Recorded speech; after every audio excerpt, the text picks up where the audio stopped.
Hello दोस्तों, आप लोगों को मेरा सादर प्रणाम। अगर आप लोगों को धार्मिक कहानी सुनना पसंद है तो प्लीज़ आप लोग मेरे चैनल को सब्सक्राइब करें, लाइक करें, शेयर करें और एक प्यारा सा कमेंट करें।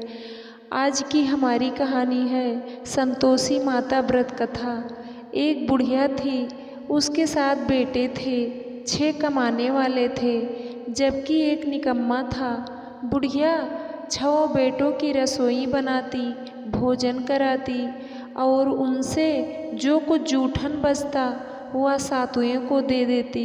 एक दिन वह पत्नी से बोला, देखो मेरी माँ को मुझ पर कितना प्रेम है।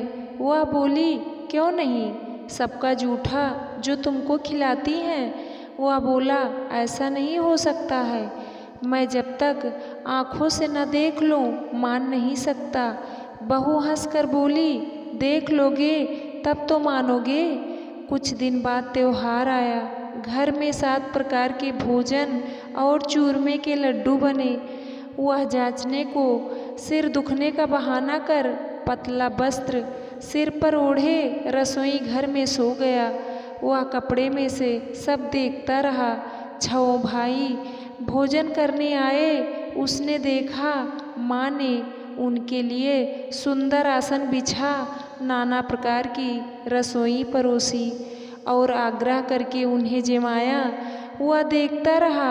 6 भोजन करके उठे तब माँ ने उनकी जूठी थालियों में से लड्डुओं के टुकड़े उठाकर एक लड्डू बनाया। जूठन साफ कर बुढ़िया माँ ने उसे पुकारा, बेटा 6 भाई भोजन कर गए, अब तू ही बाकी है, उठ, तू कब खाएगा।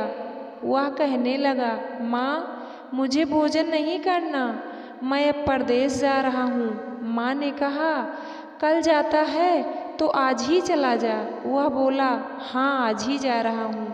यह कहकर वह घर से निकल गया। चलते समय पत्नी की याद आ गई।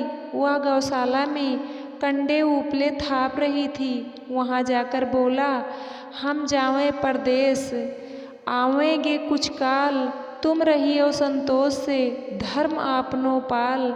वह बोली, जाओ पिया आनंद से, हमारो सोच हटाए, राम भरोसे हम रहे, ईश्वर तुम्हें सहाय। 2 निशानी आपन देख धरू मैं धीर, सुधि मत हमारी बिसराइयो, राखियो मन गंभीर। वह बोला, मेरे पास तो कुछ नहीं, यह अंगूठी है, सो ले और अपनी कुछ निशानी मुझे दे। वह बोली, मेरे पास क्या है, यह गोबर भरा हाथ है। यह कहकर उसकी पीठ पर गोबर के हाथ की थाप मार दी। वह चल दिया। चलते चलते दूर देश पहुंचा। वहाँ एक साहूकार की दुकान थी। वहाँ जाकर कहने लगा, भाई मुझे नौकरी पर रख लो, साहूकार को ज़रूरत थी। बोला, रह जा। लड़के ने पूछा, तनख्वाह क्या दोगे। साहूकार ने कहा, काम देखकर दाम मिलेंगे। साहूकार की नौकरी मिली। वह सुबह 7 बजे से 10 बजे तक नौकरी बजाने लगा। कुछ दिनों में दुकान का सारा लेन देन, हिसाब किताब, ग्राहकों को माल बेचना, सारा काम करने लगा। साहूकार के 7-8 नौकर थे। वह सब चक्कर खाने लगे। यह तो बहुत होशियार बन गया। सेठ ने भी काम देखा और 3 महीने में ही उसे आधे मुनाफे का हिस्सेदार बना लिया। वह कुछ वर्ष में ही नामी सेठ बन गया और मालिक सारा कारोबार उस पर छोड़कर चला गया। इधर उसकी पत्नी को सास ससुर दुख देने लगे। सारी गृहस्थी का काम करा के उसे लकड़ी लेने जंगल में भेजते। इस बीच घर के आटे से जो भूसी निकलती उसकी रोटी बनाकर रख दी जाती और फूटे नारियल की नारेली में पानी। एक दिन वह लकड़ी लेने जा रही थी। रास्ते में बहुत सी स्त्रियां संतोषी माता का व्रत करती दिखाई दी। वह वहाँ खड़ी होकर कथा सुनने लगी और पूछा, बहनों तुम किस देवता का व्रत करती हो, और उसके करने से क्या फल मिलता है। यदि तुम इस व्रत का विधान मुझे समझा कर कहोगे तो मैं तुम्हारा बड़ा आसान मानूंगी। तब उनमें से एक स्त्री बोली, सुनो, यह संतोषी माता का व्रत है। इसके करने से निर्धनता, दरिद्रता का नाश होता है और जो कुछ मन में कामना हो सब संतोषी माता की कृपा से पूरी होती है। तब उसने उससे व्रत की विधि पूछी।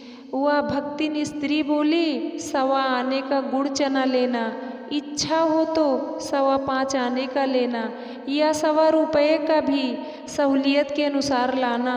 बिना परेशानी और श्रद्धा व प्रेम से जितना भी बन पड़े सवाया लेना।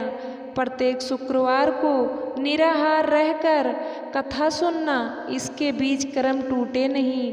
लगातार नियम पालन करना। सुनने वाला कोई न मिले तो घी का दीपक जला उसके आगे या जल के पात्र को सामने रखकर कथा कहना। जब कार्य सिद्ध न हो नियम का पालन करना और कार्य सिद्ध हो जाने पर व्रत का उद्यापन करना। 3 मास में माता फल पूरा करती हैं। यदि किसी के ग्रह खोटे भी हों तो भी माता वर्ष भर में कार्य सिद्ध करती हैं। फल सिद्ध होने पर उद्यापन करना चाहिए, बीच में नहीं। उद्यापन में 2.5 सेर आटे का खाजा तथा इसी परिणाम से खीर तथा चने का साग करना। 8 लड़कों को भोजन कराना। जहाँ तक मिले देवर जेठ भाई बंधु के हों, ना मिले तो रिश्तेदारों और पास पड़ोसियों को बुलाना, उन्हें भोजन करा। यथाशक्ति दक्षिणा दे, माता का नियम पूरा करना। उस दिन घर में खटाई ना खाना। यह सुन बुढ़िया के लड़के की बहू चल दी। रास्ते में लकड़ी के बोझ को बेच दिया और उन पैसों से गुड़ चना ले माता के व्रत की तैयारी कर आगे चली और सामने मंदिर देखकर पूछने लगी, यह मंदिर किसका है? सब कहने लगे, संतोषी माता का मंदिर है।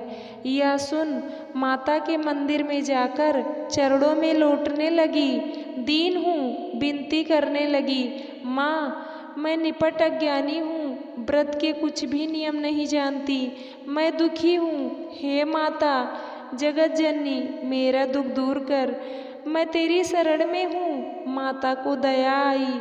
एक शुक्रवार बीता कि दूसरे को उसके पति का पत्र आया और तीसरे शुक्रवार को उसका भेजा हुआ पैसा आ पहुँचा।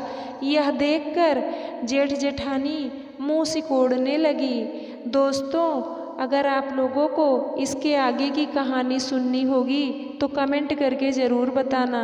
चैनल को सब्सक्राइब करना, वीडियो को लाइक करना, शेयर करना। वीडियो को अंत तक देखने के लिए धन्यवाद।